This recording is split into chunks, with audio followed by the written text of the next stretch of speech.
Hey everyone, and welcome to The Explainer.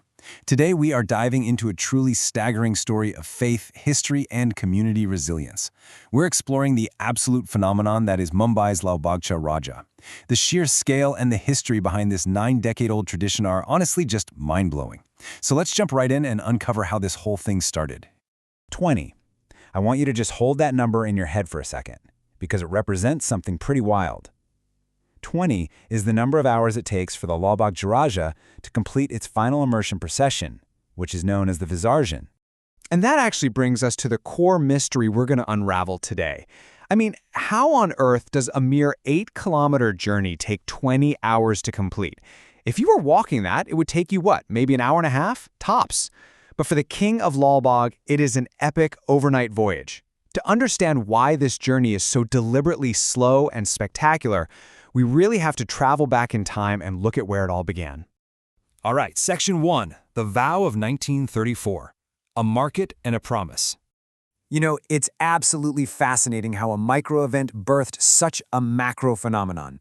Back in 1932, right in the middle of the Indian freedom struggle, a local market called Peru Chawl was suddenly shut down. Just like that, the local Koli fishermen and small vendors lost their livelihoods. They were forced out to sell their goods in the open air, so they made a desperate navaz, which is a sacred vow. They promised that if they could just secure a permanent marketplace, they'd establish a Ganesh idol right there. Well, their prayers were answered when a local landowner, Rajabai Tayabali, along with help from the community, granted them a plot of land.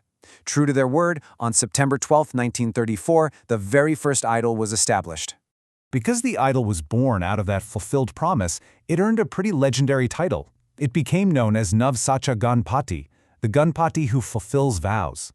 And this isn't just some historical footnote, it is literally the core of the Lalbaugcha Raja's identity today. Millions of people flock to this specific idol precisely because of this origin story. They deeply believe that this is the deity who listens to desperate pleas. Moving on to Section 2, the Kambali family and their generations of devotion. 3. That is the number of generations of the Kambali family that have been sculpting the Lalbaugcha Raja. Since that very first year in 1934, this single family has been responsible for bringing the deity to life. Today, the whole operation is overseen by 73-year-old Ratnakar Kambali, who learned this incredible craft directly from his father. It's just this awe-inspiring, unbroken chain of multi-generational dedication. Now, with so many Ganesh idols in Mumbai, you might be wondering why this particular one looks so distinct. Well, it turns out the Kambali family holds a specific copyright and patent for the Raja's exclusive design.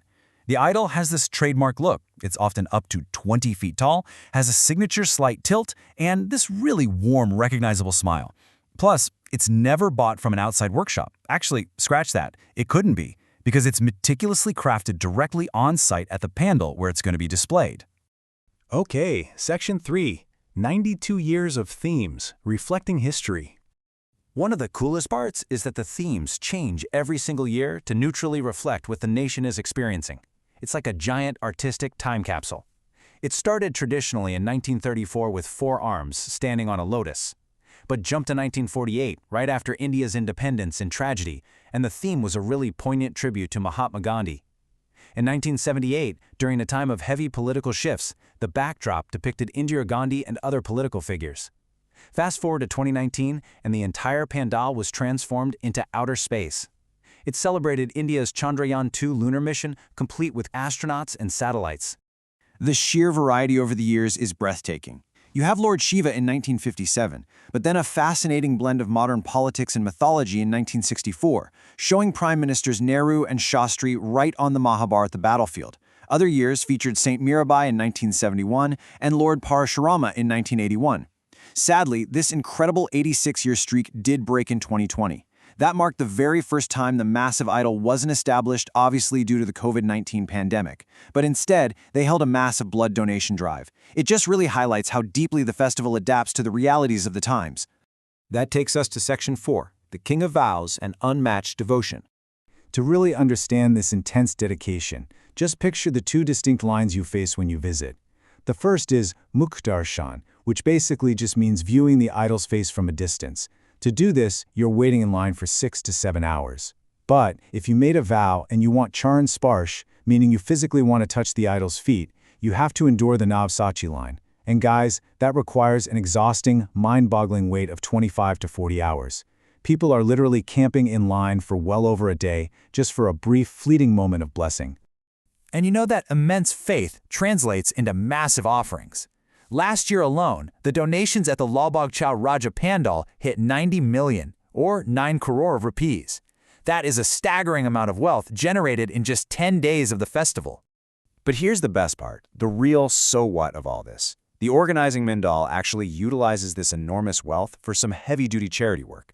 They run their own hospitals, they provide completely free medical treatments for the poor, and they maintain fleets of ambulances. Whenever there's a national disaster, they are right there opening their checkbooks to help. So the faith of millions is directly funding the welfare of the most vulnerable. Finally, Section 5, the 20-hour Visarjan, that epic final journey. So, back to that question from the beginning. Why does an 8-kilometer immersion route take almost a full day? Well, the answer lies in 5 really unique traditions. First, before the Raja even leaves its gate, it waits for the neighboring Ganesh Gali idol to depart.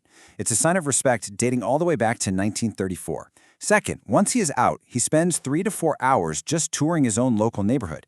Then, we get into 3 very special encounters.